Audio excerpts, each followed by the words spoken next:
Still on the search of that one true love? On the limbo in this crazy world of dating, marriage, relationships? Well, listen to the Golden State Media Concepts Relationship Podcast, your one-stop podcast for everything about relationships.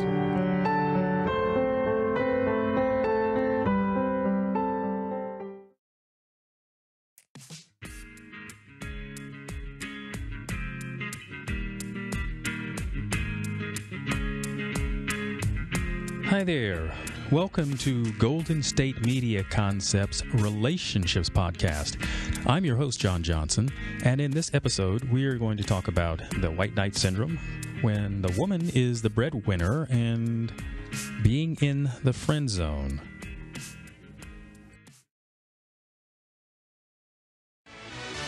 Check out the show that's built on the MMA. From the UFC to extreme cage fighting, they got the fights covered. Check out the GSMC MMA podcast. Get the latest news on past or upcoming fights. Join us as we talk to and about some of the biggest names in the MMA, past, present, and future. When it's the fight game, there's just one show to check out. GSMCpodcast.com/MMA-podcast. Don't forget to like them on Facebook and follow them on Twitter. Visit GSMCpodcast.com for more info.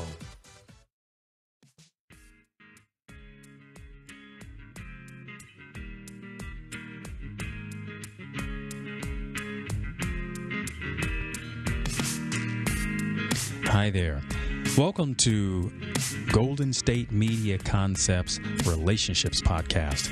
And I'm your host, John Johnson. And in this episode, we're going to talk about when the woman is the breadwinner, the white knight syndrome, and being in the friend zone.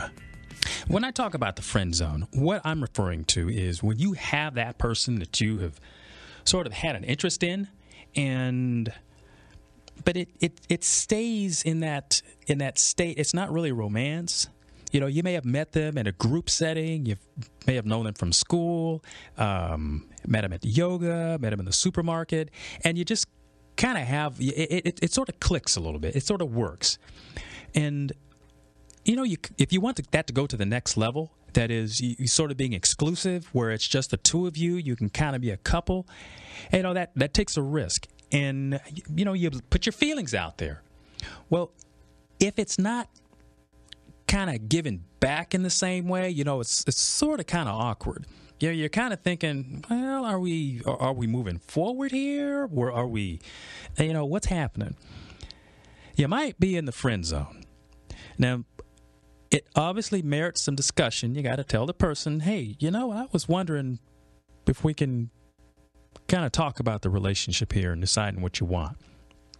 Well, if the feedback comes to the, you know, I don't really want to change this, I kind of like just hanging out, or so to speak. Well, now you got to make a decision. Do you just kind of wait this out? You know, you just kind of keep things status quo. You keep going out as friends and having pizza and maybe going to the movies, or just and hanging out with the other groups of friends, or should you move on? Obviously, that's your personal choice. I mean, if you're looking for a relationship, you know, the friend zone is not where you want to be. Now, you can kind of put yourself in that position when you don't have expectations. Because if you don't make your feelings known, if you don't say something to the effect of, hey, you know, I'm actually looking for a significant other, and discussing it at that level, because people will give you a clear indication if they don't want to be in a relationship.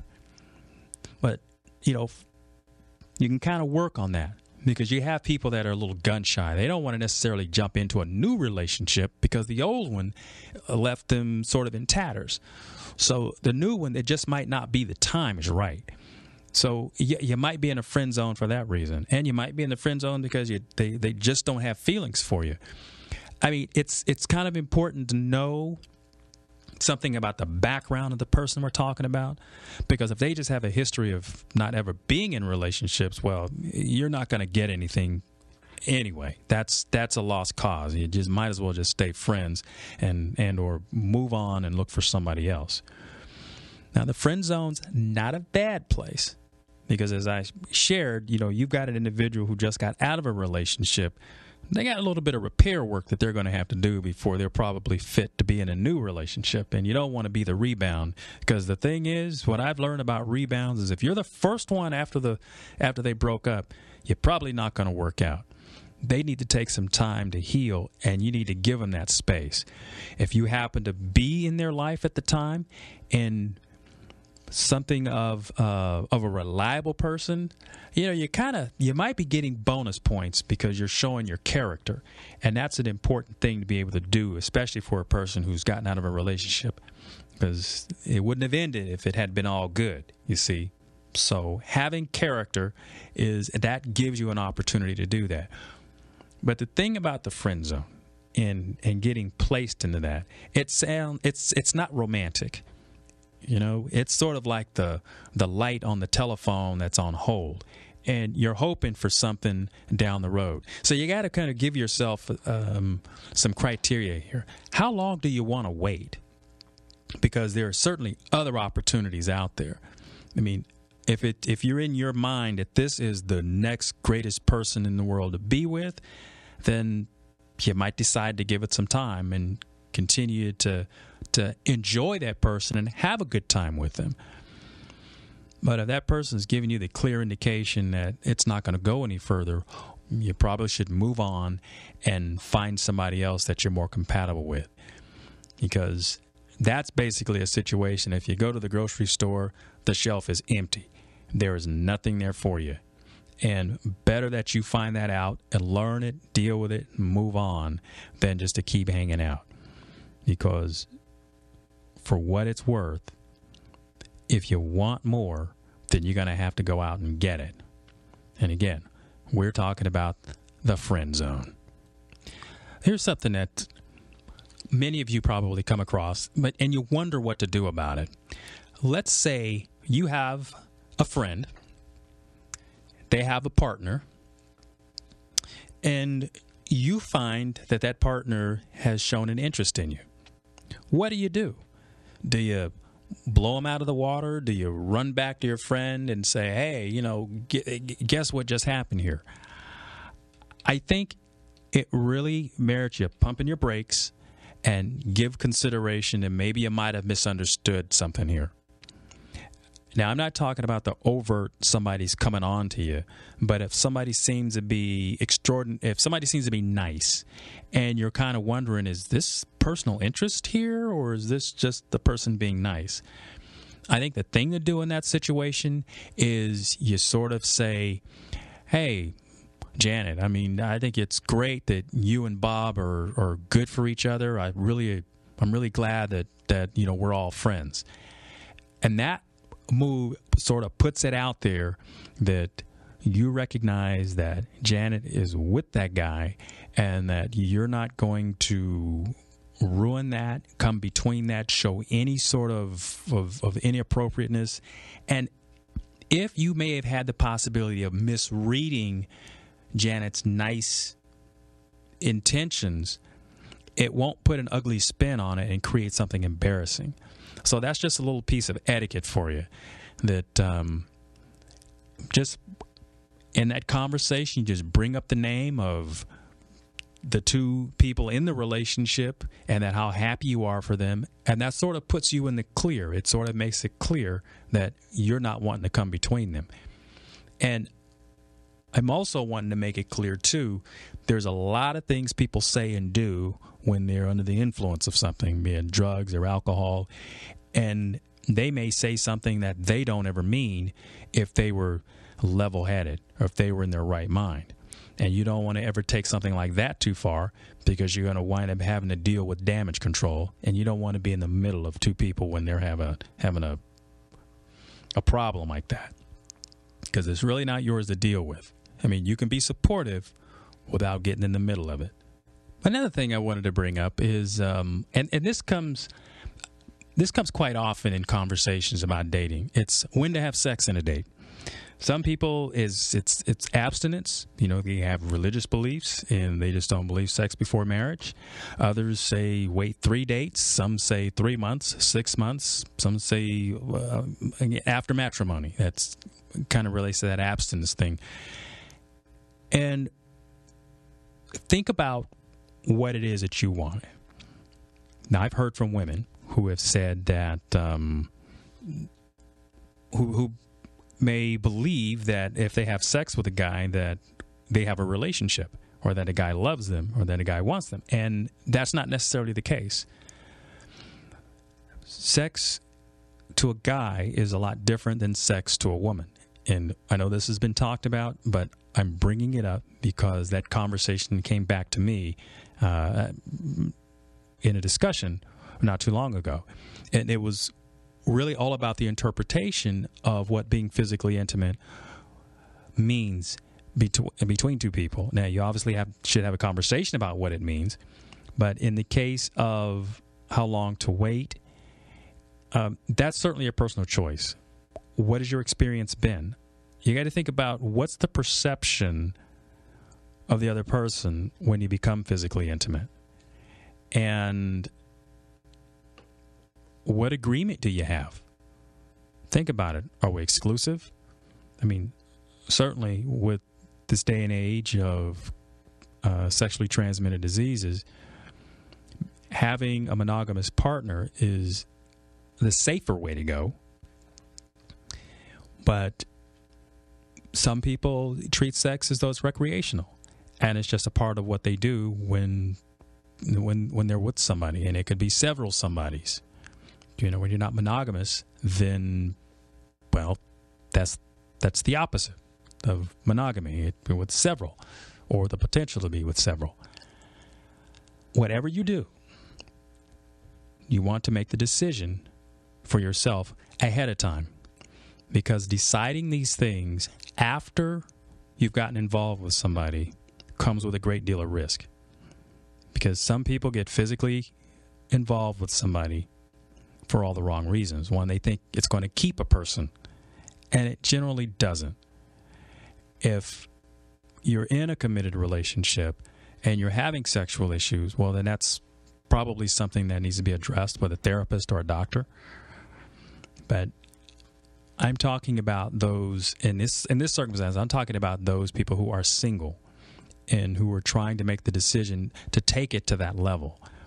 Again, this is something you have to give a lot of thought to, because we all interpret that differently. And because of that, communication is the key. Another something I wanted to touch on has to do with interracial relationships. It was very taboo. It's something that's been talked about in various cultures. But now it can come to mean lots of different cultures. America is a melting pot. We have Japanese, we have Korean, we have people from Philippine heritage, we have people of a Latin heritage, and when you start having all of those different ethnicities in this country, then the potential to date somebody outside of your own culture is very great. College is a very good place to meet people from different backgrounds. You have people from various countries, different states, different cities, all showing up in the same place. And the college experience is generally a pretty good place to break down barriers, so that when you meet people, things that you may have grown up listening to, you can dispel a lot of myths, a lot of rumors. And basically, people are people. And it has less to do with their skin color than it does with their character. Carrying this forward, the interracial relationship, when you meet someone and you find that you're attracted to them and they're of a different race, there are people still who have a problem with that, because they see skin color as an indication of someone's wealth or value. And if in your experience, you are dealing with, let's say, family members that may have a bias against that, that's going to affect you, because you probably won't feel comfortable about bringing your mate around those people. And then there's, in some communities, the stigma of being with somebody of a different culture. And that can be very daunting.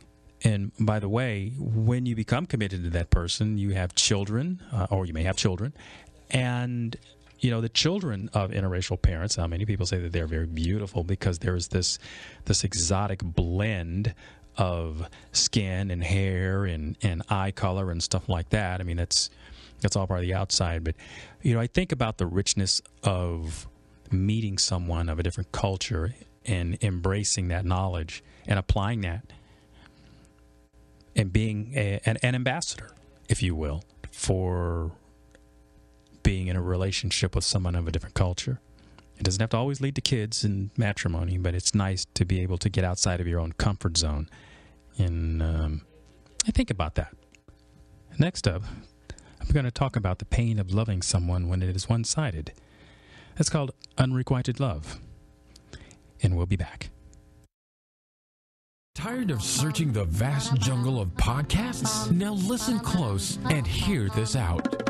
There's a podcast network that covers just about everything that you've been searching. Hey! The Golden State Media Concepts Podcast Network is here. Nothing less than a podcast bliss with endless hours of podcast coverage. From news, sports, music, fashion, cooking, entertainment, fantasy, football, and so much more. So stop lurking around and go straight out to the Golden State Media Concepts Podcast Network. Guaranteed to fill that podcast itch. Whatever it may be. Visit us at www.gsmcpodcast.com. Follow us on Facebook and Twitter, and download us on iTunes, SoundCloud, and Google Play.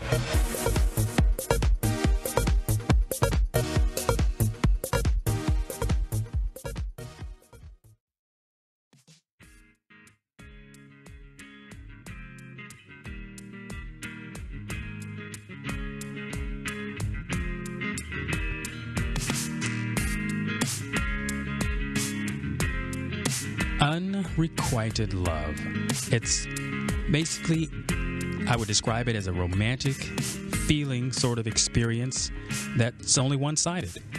Oftentimes, these kinds of relationships start off as being platonic, and you got a couple of friends, they've been hanging out, they've known each other for a long time, and one person gets to feeling like, hey, I might want to take this to the next level. And platonic is simple, just for those that aren't quite sure with the term, it just means it's non-sexual. That's what platonic is. It's just non-sexual. But when you have somebody that wants to take it to another level with the romance, meaning they want intimacy, most likely physical intimacy, then, and that's not returned, well, now we're in an awkward place, because it's, do you sit and wait for this person to change their mind, or do you move on? I mean, clearly, when you have an emotional experience with someone like that, it is very hard to let go. Letting go was not something we're used to doing. And, hey, hanging on to certain things, I mean, that shows tenacity. That's a good thing. I mean, how many times have you worked for something, and the harder you worked for it, well, the better it felt when you got it? I mean, that's accomplishing something. And if everything was easy, would it be worth it? Well, when it comes to matters of the heart, now this takes a different spin, because this person who's not sharing that same emotional interest may have interest elsewhere. And that's not something that you can control. And this is just that odd, push me, pull you kind of give and take nature of relationships. We're talking about human emotions and feelings, and, they don't always mirror what we expect. And that, in essence, is what happens in a platonic relationship. And it could be heart-wrenching, because you might see yourself as the best person for that other individual, and you're just wanting to love them and give them all you are, and they just don't see it the same way. That could lead to other issues. And at the top of the show, I talked about what's called the white knight syndrome. And it happens in cases like this. You go from being platonic to what the white knight does is the white knight tends to come into the experience of someone and they want to rescue them. And that's kind of an overview. But that person, the object of their affection, is somebody that seems to have something that needs to be fixed, whether it's they have car problems all the time, or they have problems with other family members, and the white knight wants to rush in and fix it all the time because they feel that I've got the perfect answer, I can throw money at this problem and fix it, or whatever. What the white knight tends to do is tend to want to do these things because that, for them, when they can be the rescuer, when they can fix things, it sort of affirms for them that sort of self-worth. And that is the crux of the white knight syndrome. The problem that comes up with this is that the white knight often doesn't realize that they're not handling their own business. They're out fixing someone else. They're out rescuing somebody else's problems, but they're not handling their own business. And they may be doing that because they can't. They don't know how, but they can fix somebody else's problems. Now imagine that. If you had a mechanic that worked on your car but couldn't fix his own, you're not going to have a whole lot of confidence in that. Well, the white knight tends to be an illustration of something like that, and it's magnified. Well, the thing that is underneath this, and this is something that the white knight oftentimes doesn't consider because they're operating in the blind here. They think they're just driving on emotions. Well, here's what happens. A white knight sees the object of their affection and they're playing rescuer. Well, they don't realize that what's happening underneath here is they may have issues of abandonment. And they think by being the rescuer of somebody else, they're going to make them feel grateful for them being in their life. So if I, John, see Mary out there and I'm just wanting to be the best thing since the best guy that she's ever met, I'm over there every day. I'm raking her yard. I am fixing her car. I'm maybe even dropping her kids off at daycare just so that she doesn't have to do it today. And probably trying to give her advice on life and other matters of the heart. Well, I'm probably not handling my own business, but what underneath is I'm thinking I'm building good graces. I'm building points with her. And the idea is that when she finally comes around, she's going to see that I'm the best guy that she can be with. Well, you know what? That's what white knights do. But what white knights tend to forget is they have their own problems, which created that experience that they want to fix somebody else and not take care of their own. And like I say, they're just blind to it. So if you have this kind of person in your experience, take a look at yourself. Are you inviting this person to be in your life, to try to be your rescuer? Because if you're doing that, then you're adding to the problem. And the white knight, they think that they're doing themselves, you a favor. But sometimes, and this is the white knight part, they have a narcissistic view of you. They might even think you're incapable of solving your own problems, so they're going to come in and do it for you. Now, that's not a very flattering view of you, is it? No, it's not. Because you could probably handle your own problems. And then there are those who will take advantage of the white knight. The white knight is unknowing. He's unwittingly being duped into being in this experience. I don't want to necessarily call it a relationship. I mean, it is, but they're duped into being in this experience. And this could go on indefinitely. I mean, you need help to get out of a situation like this. It's dysfunctional. And that's a word that you'll probably hear if you've ever been in therapy. You'll hear the word dysfunctional a lot. It's the D word. If you understand this, and beneath all these issues of self-worth, oftentimes, like I say, it happens from being abandoned. And, in order to protect the feelings, and I'm talking about the white knight, they involve themselves in a relationship in which they think they're building a love bond, and they're creating an emotional debt from the person that they're serving, and they think that person is going to repay that debt, but quite often they wind up being abandoned. So the white knight goes right back to where he started. He's going to find somebody else. well, they should find a therapist. Another something I'd like to cover has to do with, I'm principally talking about a relationship between a man and a woman, but it is where the woman is the primary breadwinner. And now this is made possible because women actually are enrolled in college, percentage-wise, more than men. So that means women graduate from college at a higher rate, and women move into the workforce. They earn a very substantial living, and they're meeting partners, some of them in college. And the roles that traditionally existed where the man was the breadwinner, the man brought the money home, and made the decisions about the money, these things start to blend. Now, when you have the partnership, man and woman, both working, husband and wife, and the decisions about the money get made as a couple, that's fairly common. But let's take the reversal when you have the woman as the primary breadwinner and the husband stays at home.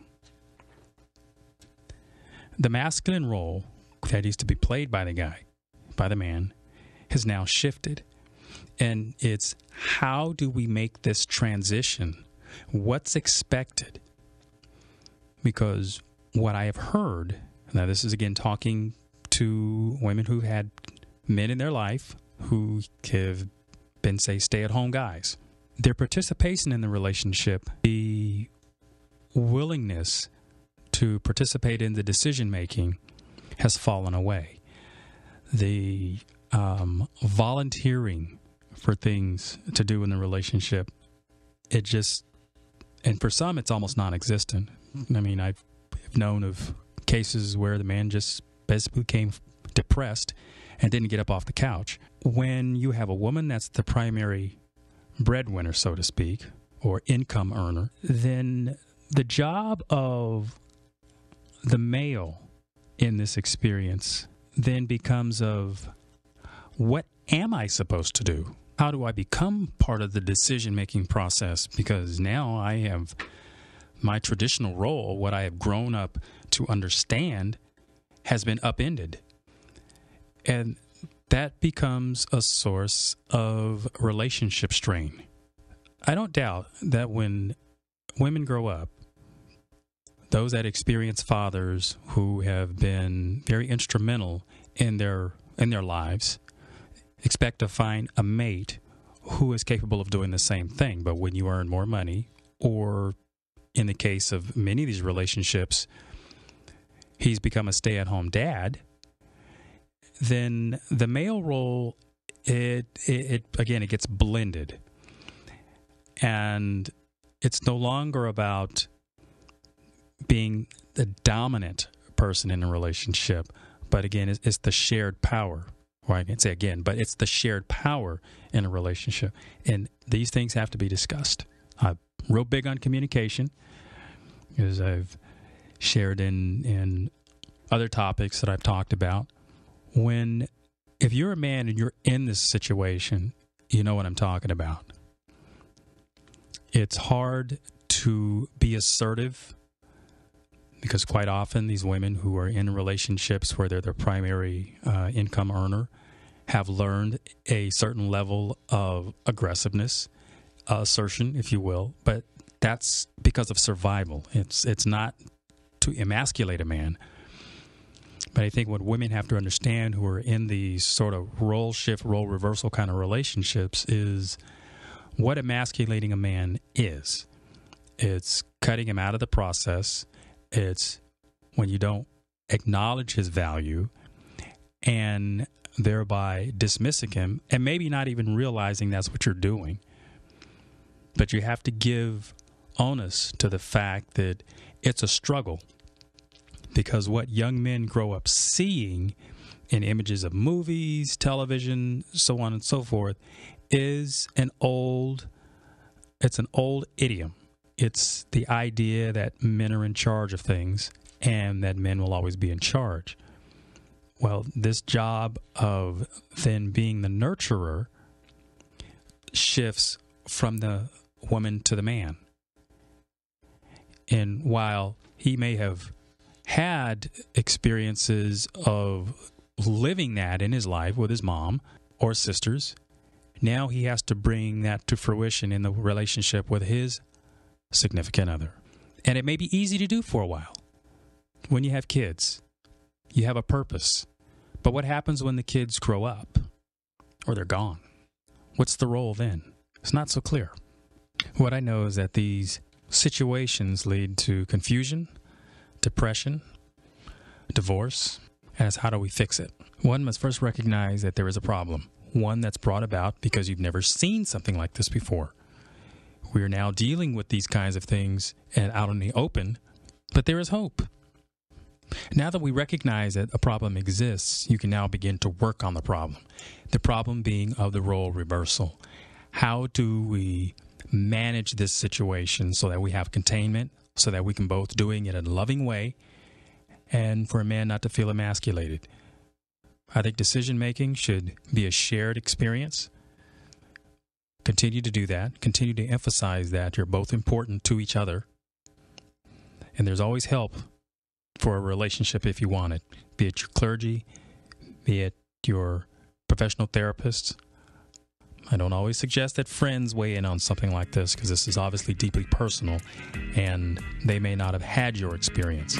I always want to be encouraging of those that want to deal with their problems honestly and open. You've been listening to John Johnson. This is the Golden State Media Concepts Relationships Podcast.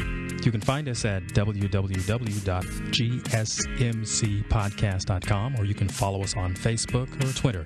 And you can download us on iTunes, Stitcher, and SoundCloud. Until next time, keep having those wonderful relationships.